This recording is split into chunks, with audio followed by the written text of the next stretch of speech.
다들 안녕하세요. 프로토 91회차 토신 정보방 환급 인증합니다. 당첨금은 세후 금액인 거 알고 계시죠? 다들 아시겠지만 한 경기 취소되어 당첨금이 반토막 났지만 그래도 당첨 모두 축하드리며 오늘 경기도 분석 시작해보겠습니다. 금일 첫 번째 경기 나폴리 대 아탈란타 분석 시작해 보겠습니다. 나폴리는 최근 무패를 기록했다.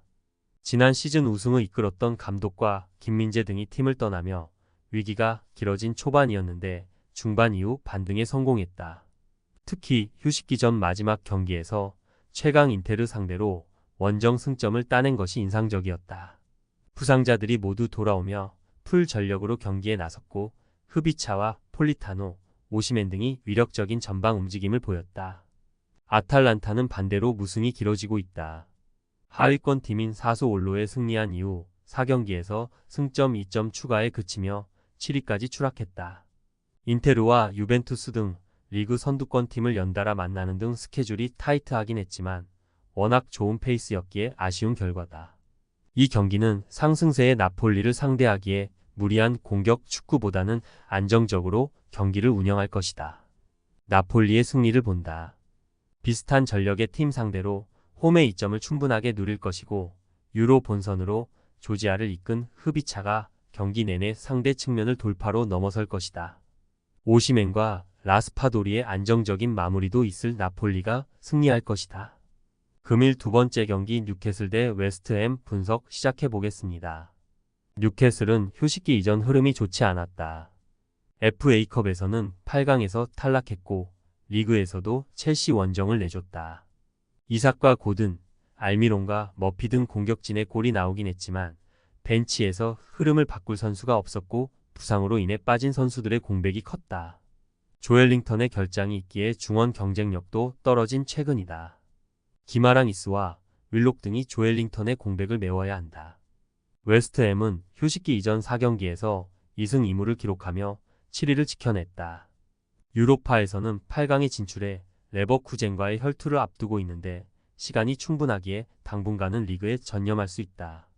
이 경기에는 볼란치인 알바레즈가 징계로 빠지지만 필립스와 수책이 있기에 문제는 없다. 접전을 본다.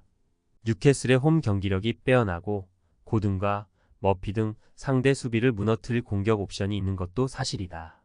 그러나 수책이 수비 상황에서 최종 수비와 간격을 유지하며 상대의 침투를 저지할 수 있는 웨스트햄이 쉽게 공간을 주지 않을 것이다. 수비에 치중할 원정팀이 승점을 챙길 수 있다. 금일 세 번째 경기 헤타페 대 세비야 분석 시작해 보겠습니다. 헤타페는 리그 2위를 달리던 지로나에 승리하고 휴식기에 들어갔다. 상대의 공세에 고전하긴 했지만 산티아고 페레지의 골이 나왔고 남은 시간을 잘 버텨냈다. 원정에서는 연패를 당하는 등 고전했지만 홈에서 착실하게 승점을 챙기며 안정적인 잔류를 향해 가고 있다. 알바레스와 제네, 알더레테 등 백스리가 워낙 좋은 수비력을 보여주는 이번 시즌이다. 세비야는 소시에다드를 잡는 등 기세를 올렸지만 최근 두 경기에서는 승점 1점에 그쳤다. 네시리와 로메로, 오캄포스 등이 공격적으로 나서며 기회를 잘 만들었지만 수비가 흔들렸다. 라모스와 살라스, 나바스 등 베테랑 백포가 조금 더 안정적으로 경기를 운영해야 한다. 접전을 본다. 헤타페는 이번 시즌 15골을 기록한 마요랄이 부상으로 이번 경기에 나서지 못한다. 그린우드와 마타 등이 공격을 이끌어야 하는데 수마레가 중원을 지킬 세비야 상대로 득점이 쉽지 않다. 원정팀은 나바스의 징계 결장이 있지만 아쿠냐와 살라스 등이 공백을 메울 수 있기에 접전을 유도할 수 있다. 금일 네 번째 경기 제노아 대 프로시노네 분석 시작해 보겠습니다. 제노아는 휴식기 전 3경기에서 승리를 챙기지 못했다. 그러나 시즌 초반에 승점 관리를 잘했기에 잔류권을 안정적으로 유지 중이다. 수비 위주의 팀이라는 인상이 강했는데 이번 시즌은 구드먼슨과 레테기가 맹활약 중이다. 어매치 기간 동안 자국을 대표했던 투톱은 나란히 골맛을 보고 기분 좋게 소속팀으로 복귀했다. 바델리의 중원 존재감도 확실하다. 프로시노네는 휴식기 전 5경기에서 승점 1점 추가에 그쳤다. 이번 시즌 잔류를 위해 시즌 전 전력 보강에 열을 올렸는데 결과로 나오지 않고 있다.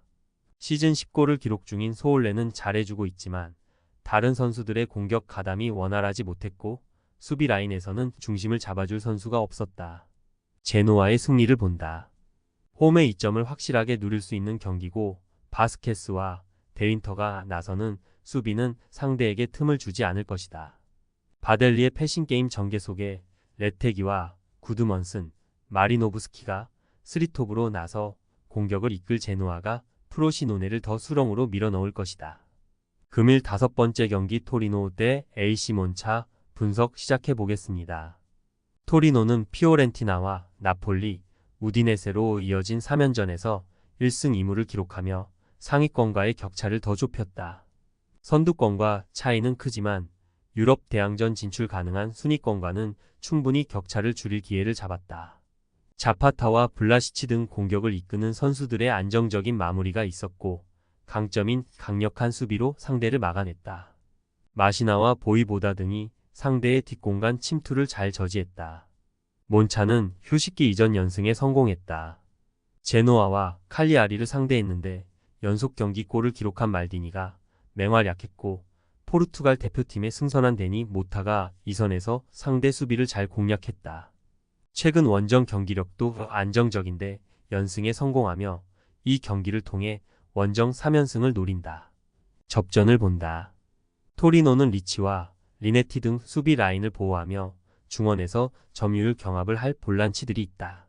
그러나 페시나와 가글리아디니 등 베테랑 중앙 미드필더들이 나설 몬차 상대로 점유율 위를 가져오며 경기를 리드하지 못할 것이다. 두 팀이 90분 내내 접전을 펼치며 승점을 나눠 가질 것이다. 금일 6번째 경기 라이프치히 대 마인츠 분석 시작해 보겠습니다. 라이프치히는 휴식기 이전 연승을 기록하며 4위인 도르트문트를 압박했다. 4위 이내로 들어가야 챔스로 갈 수 있는데 4위와 승점 1점 차다. 때문에 하위권 팀을 잡으며 연승을 이어가야 한다. 대부분의 주축 선수들이 대표팀을 다녀왔지만 유럽에서 경기를 소화했기에 이동으로 인한 피로도는 덜하다.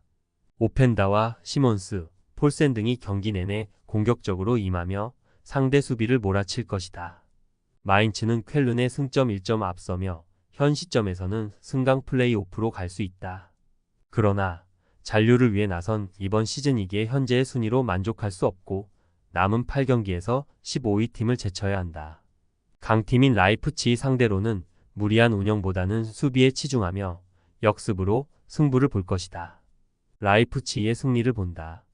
원정팀은 레안드로 바레이로와 아미리 등이 중원의 라인을 내리며 수비의 숫자를 늘릴 것이다. 그러나 슐라거와 하이데카라, 캄플 등이 중원에서 주도권을 잡을 홈팀 상대로 고전이 예상된다. 세스코와 오펜다 등 해결이 가능한 공격수들을 앞세울 홈팀이 승리할 것이다. 토신 최종 조합은 영상 아래 고정 댓글로 말 걸어주시면 토신 정보방에서 무료로 공유해드립니다. 제발 손해보면서 토토하지 말고 다같이 웃으면서 즐겁게 베팅합시다. 함께 하실 분들은 부담 갖지 마시고 편하게 말 걸어주세요.